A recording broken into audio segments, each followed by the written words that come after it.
Ndabahaye ikaze muri kino kiganiro c'Inama Nshingamateka mutegurirwa n'igisata co kumenyesha amakuru n'ubuvugizi mu biro vya Nyeniteka umukuru w'Inama Nshingamateka. Muri iki kiringo c'isasa risanzwe rya myandagaro uyu mwaka w'2023 Inama Nshingamateka irabandanya kugenzura ibikorwa vya leta. Ku munsi wa kabiri igenekerezo rya 10 Gitugutu uyu mwaka w'2023 Inama Nshingamateka yarakoranye kugira ngo ikurikire icegeranyo catanzwe n'umugwi w'amaho ujejwe ivy'ubutunzi kijanye no kugenzura ibikorwa vy'itunganywa ry'ubutunzi mu bushikiranganji bujejwe ibidukikije uburimi n'ubworozi cakozwe na sentare ijejwe kubahiriza amatungo ya leta ku myaka y'2019, 2020, 2022 hamwe n'2023. Ico cegeranyo kikaba caciye kijana n'ibibazo vyabajijwe umushikiranganji.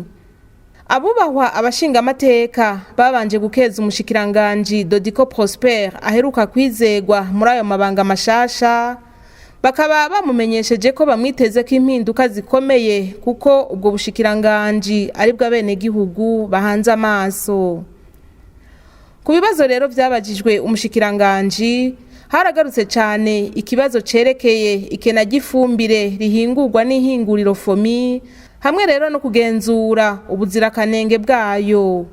Abashingamateka bati mbe ubuko irima ry'agatasi rija ryaratanguye benshi mu benegihugu batararonka umwavu hamwe n'imbuto mbe bigiye kugenda gute? Amezi yo guteragira arazwi kuva kera, ariko igihe cyose hageze guteragira umenga ikintu gishasha gishitse tutari dusanzwe twiteze.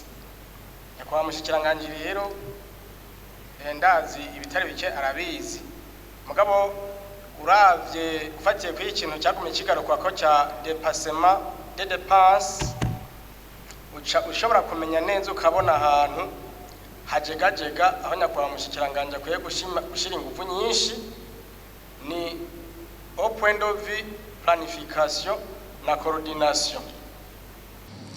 Kibazo gusa novuga kindi ni kijanye n'umwavu wa fomi bakigarutseko.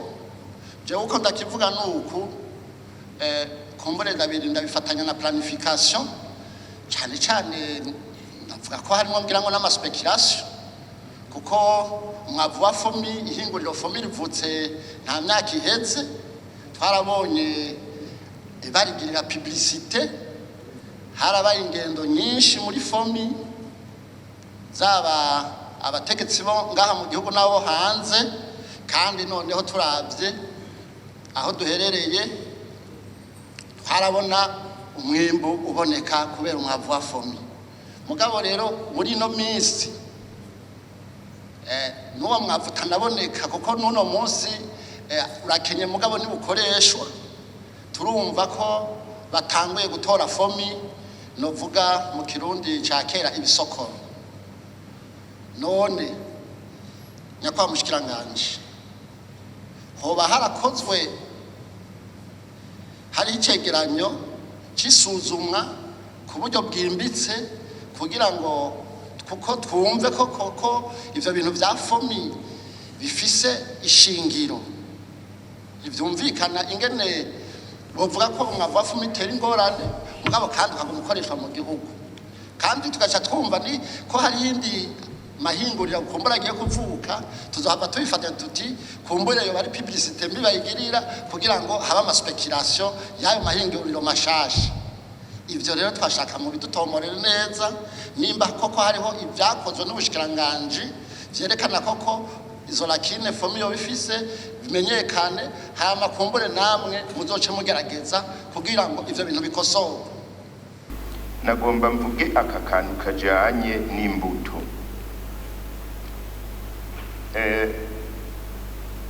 Mu mwaka w'2021 twari Karusi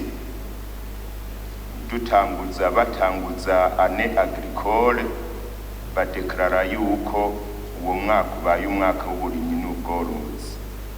Twari Karusi nyuma yaho umwavu ucurabura.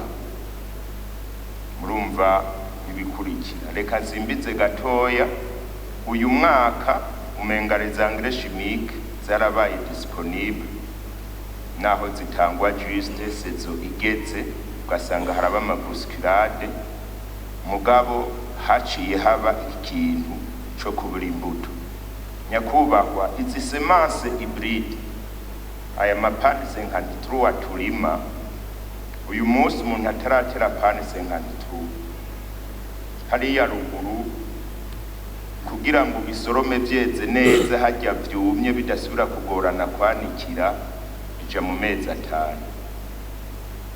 Uyu munsi turigeze kuri iyi tariki urimye zige pane 53, nukuvuga ko impeshi uravye imvura igihe isigaye icikira.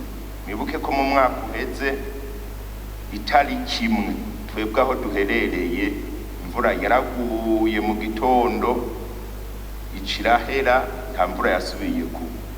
Nukuvuga yuko ngubu umuntu ataratera zijya semence, impeshi ni riske nini ku buryo bw'uko imvura ishobora gucika. Ibitegwa vyatewe mu mpeshi cyane cyane ibiharage n'ivyo ngomba kuvuga bitarera, hagacaba gucikirira.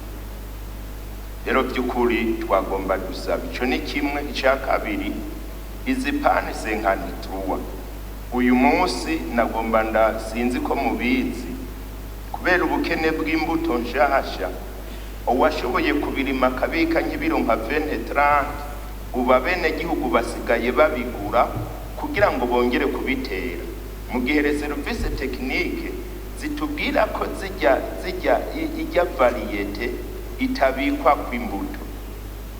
Co ni kibazo. Uyu munsi nivyo bariko baratera.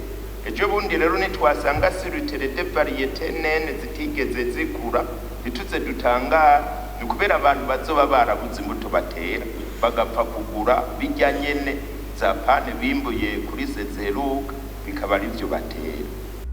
Kuri ico kibazo umushikiranganje yishuye ko hariko harashingwa ayandi mahinguriro ahingura ifumbire, kandi abanje kwiga uko isi imeze kugira ngo atange ifumbire ikwiye kandi kwije ibisabwa.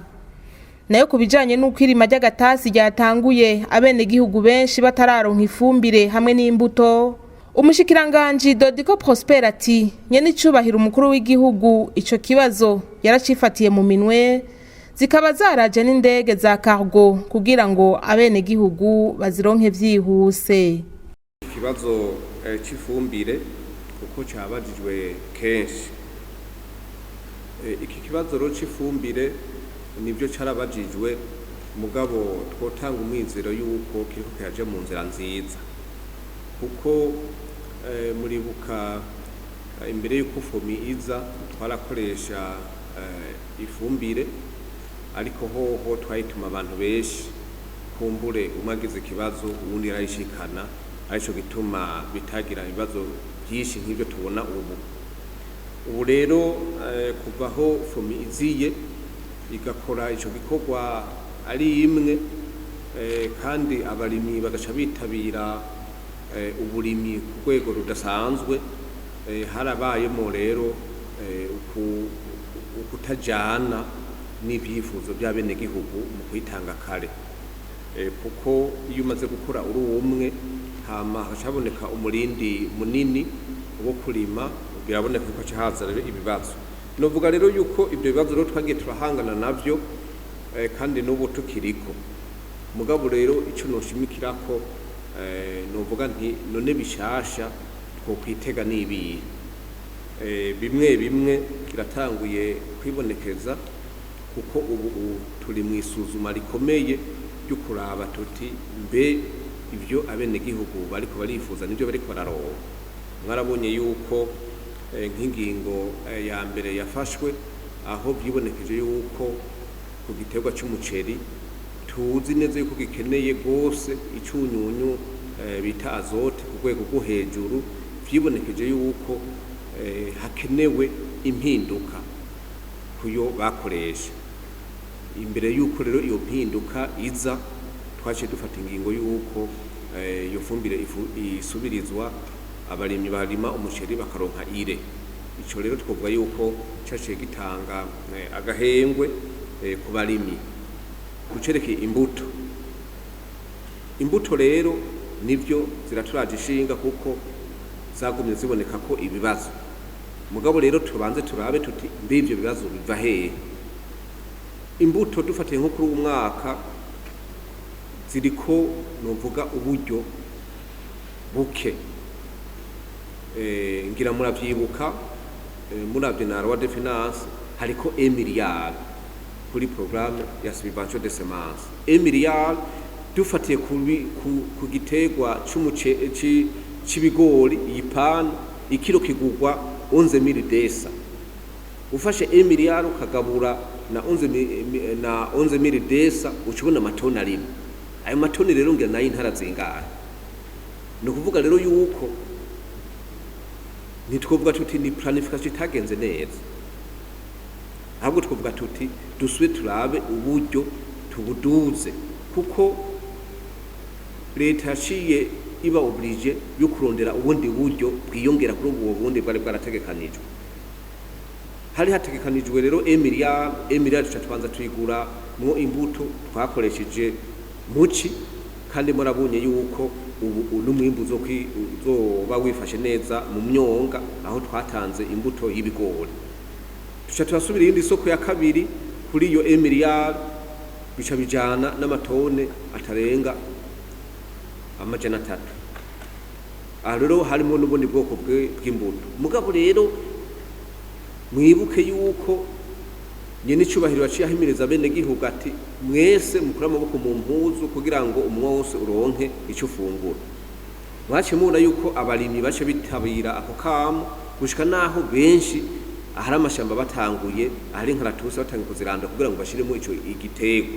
Henshi rero twavuga tuti n'umunezero ko abene gihugu bitabiriye ako kamo, mugabo bica bihurana nuko natwe twari dufise amahera adakwiye kugira ngo izumbuto turi twazizanye kare.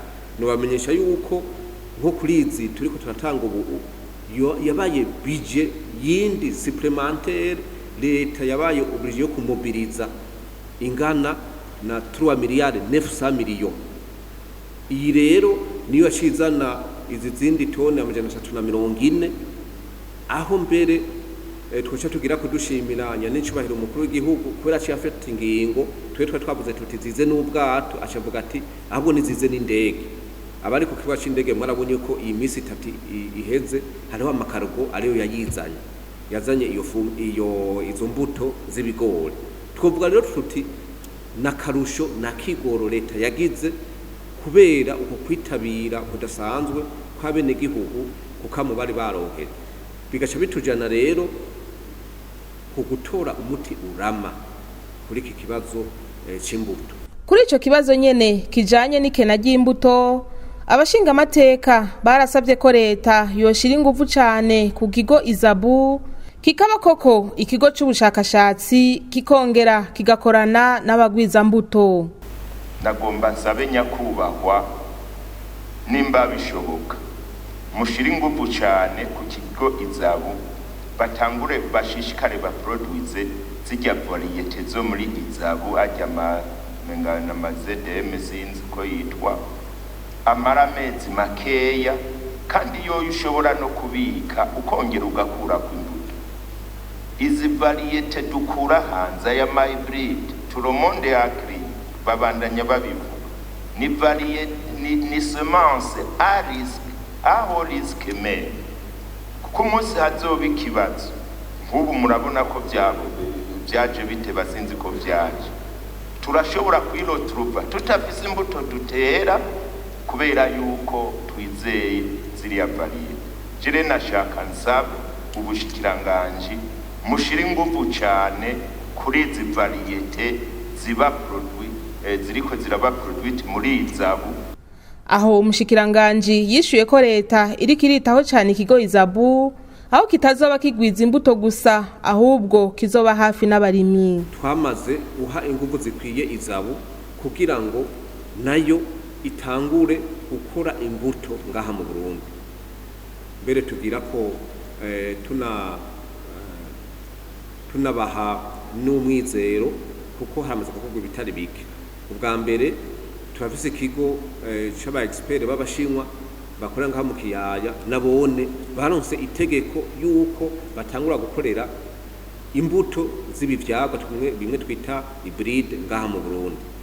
Ubwira kabiri twaratumye ko ishirahamwe ryo hanze ryaremeye kugurura filiale ngaha mu Burundi kugira ngo itangure kuzikorera ngaha mu Burundi.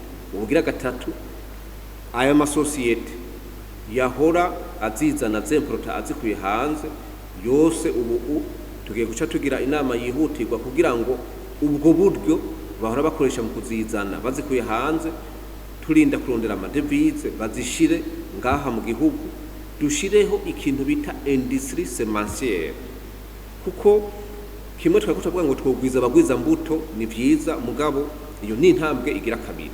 Hariho la base tuzoba dusima. La base ya mbere niyo gushiraho ikintu bita entreprise semencière, no kuvuga iki ni company y'abantu bashoboye bemeye gushira uburyo muri iyo societe kugira ngo babe de professionnels, kuko abagwiza mbuto dufise ubu nibyo hariho abariko barerekana ingufu zidasanzwe, mugabo muri ivyo bintu vy'imbuto hasa kuvamwo abo twita ba opportuniste. Ikibazo c'inagurwa ry'igiterwa njabukamazi c'ikawa naco nyene caragarutse. Abashingamateka bakifuza ko cogarukanwa koko mu minwe ya leta ikacifatira mu ntoke kugira ngo abarimyi baco boroherwe babone no kugwiza umwimbu. Bavuze igiterwa c'ikawa, nibaza uko mwese mweburiwe muri Kirimiro murazi yuko kera ikawa ikiri mu minwe ya leta ingene yari imeze. Niyo ikawa niyo yubatse amabaraba, niyo yubatse amashure, niyo yubatse ibitaro. Uno munsi muyikuye mu minwe ya leta mukayishira mu minwe y'abigenga, mwarabonye ivyabaye. Yose yaratabaga irasanzara. Mu bindi bihugu igiterwa nk'iki c'ikawa bazi yuko arico gitunze ubuzima bw'igihugu, baragira ahantu bacita ico bita la culture de souveraineté. Leta ikagifata mu minwe. Ukavuga uti umwavu leta irawutanga, gupompa leta niyo yapompa kera. Uno munsi uvuze ngo umwe ngo yipompere, upomvye uwundi akabura umuti, no kuvuga yuko ubukoko buca butera umugwaza ataronse umuti. Je novuga yuko nosaba yuko igiterwa c'ikawa kigaruka mu leta, kikaba igiterwa de souveraineté, hamwe mbere hamwe riba itegeko ryo gukirima nko mu madomene ya leta kikarimwa. Sinzi ngira mwaratembereye ari igihugu bita Ile Maurice itunzwe n'igiterwa kimwe, igiterwa c'igikacu. Ni production yonyene national, mugabo ubunya bagemura isukari kwisi yose kuko bagifashe nk'igiterwa ca souveraineté. Nkavuga rero ikawa rero musore muyifate mu minwe, tugaruke kuri ya matoni twahora turonka kera ashobora no gusumba. Nico nagomba gushikiza. Umushikiranganje ati hariko harategurwa amategeko kugira ngo nkuko vyahora kera abagoronome bakurikirane cyane imirima y'ikawa mbere baronswe n'ibikoresho bikwiye. Nayo kubarimye bikawa baheraniwe n'amashirahamwe ajejwe kugura ikawa ati leta igiye gufata ingingo.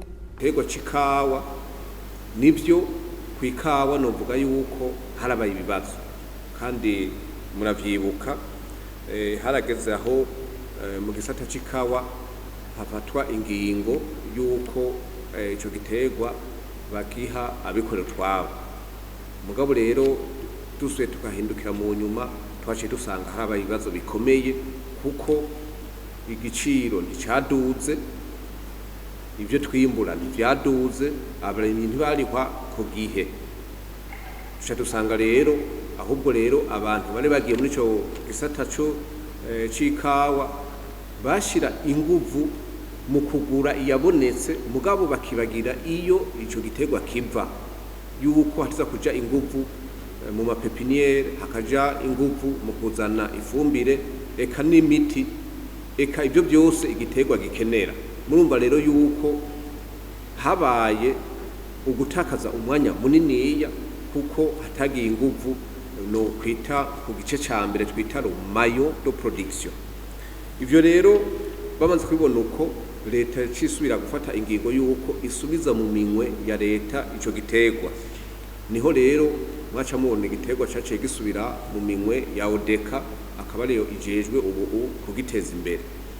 Ariko naho casuye mu minwe ya odeka, mu minwe ya leta, hari hamaze kuba ikinogo kinini y'ingorane bisaba yuko kizodufata umwanya kugira ngo dusubire kugitunganya. mu guheraheza abashingamateka basabye umushikiranganji ko ivyo yabashikirije bitoherera mu majambo gusa ahubwo bije mu ngiro kuko bazobandanya bagenzura ahagejeje isemo nk'uko bavyemererwa n'amategeko. Muri iyo ntumbero nyene yo kugenzura ibikorwa vya leta, bukeye bwaho ku munsi wa gatatu igenekerezo rya 11 Gitugutu uyu mwaka nyene, Inama Nshingamateka yarakoranye kugira ngo ishikirize ibibazo vyunganirwa umushikiranganji ajejwe indero n'ubushakashatsi François Havyarimana kuvyerekeye icegeranyo c'isuzuma ry'ubutunzi bwakoreshejwe mu bushikiranganji bw'indero n'ubushakashatsi cakozwe na sentare yubahiriza amatungo ya leta mu kiringo c'umwaka w'2019 ushira uw'2020 hamwe n'umwaka w'2022 ushira uw'2023. Afatiye ku buryo bwahawe ubwo bushikiranganji muri rya bwirizwa rigenga amafaranga ya leta ikoresha ku mwaka, Nyeniteka yarabajije umushikiranganji ati mbega burya buryo mwabukoresheje gute? None amahera uburyo hano buba bwemejwe bwatowe hano n'abashingamateka uraheza bugakoreshwa gute ko twumva umengo fina ibyo twibaza ko byari organize ntibiri organize na gato. None ubwo buryo buca bugenda bukaja he bugakoreshwa gute kuko nibi biharo byose muduha munacyabaza mu bishika ko gute kandi twumva ari muri désorganisation totale. Nivyo mu bushikiranganji bw'indero hariho ibintu dukora bidaca bishoka bigaragara kurya ko umuntu yubatse ibarabara rikaboneka canke kurya ko umuntu yubatse inzu yakubaka etage ikayibona uwuciye ngaho wese akayibona. Ariko nago mu bwa mbere ndababwire yuko muri secteur ya education harimo reforme. Iyo reforme rero nkuko hariho abanyakubaha Nshingamateka bagiye barabivuga mu gice ca mbere c'amashure y'intango kimwe twita premier cycle, aho no kuvuga mu wa mbere no mu wa kabiri iyo reforme yaramaze guhera. Ubu iyo reforme ikabigeze mu gice ca kabiri mu mwaka wa kane. Muri ivyo bice byose kuva mu wa mbere gushika mu mwaka wa kane dukoresheje uburyo bwa leta twaraguze ibitabo ifasha nyigisho ku buryo umwana wese wo kuva mu mwaka wa mbere gushika mu mwaka wa kane akoresha igitabo ciwe haba mu mashure ya leta haba mu mashure y'abasahiriza leta mwe benshi bita école privée. Murumva uburyo bukoze kugira ngo buguri igitabo kuri buri mwana ubwo su buryo buke. Ikindi novuga kimwe muri fondamentale nshamugarukiriza ngaho uko vyose sino bitondagura nta nivyo nomenya guko ntavyo nashize mu mutwe vyose. Hariho programme ya cantine scolaire ikorwa, hariho programme ya cantine scolaire ikorwa kugira ngo tugwanye koko abana baheba kubera imiryango yabo cyane cyane idafise amikoro, ku buryo ubu mu gihugu cyose abana bangana ibihumbi 600 bafungurirwa ku ishuri iyo hatabaye ingorane do fourniture. Abana ibihumbi 600 barafungurirwa. Aho rero ivyo byose bikorwa n'uburyo bwa leta dushigikiwe n'abasahiriza leta. Aho nagomba kuja muri naho nagomba kuja mu mashure amwe twita inyuma y'ishure shingiro, aho twashizeho ibisata bishasha kandi ivyo navyo nyene kugira ngo bihaje bitwara uburyo kuko iyo dushizeho igisata gishasha gica gisaba ibikoresho gica gisaba ibitabo bishasha. Aho novuga ca gisata cigisha ivy'ubutare geologie mine carrière cagiyeho ubu abana bageze mu mwaka wa kabiri w'inyuma y'amashure shingiro. Aha twovuga ca gisata ca mate statistique. Ivyo vyose vyatwara uburyo bwa leta kugira ngo ivyo bisata koko namanya ari nkora mutima ku gihugu dushobore kubishiraho mu mashure yisumbuye. Aha ntitwokwibagira inyubakwa z'amashure twagiye turasubiramwo n'izindi twubatse mu mwaka uheze.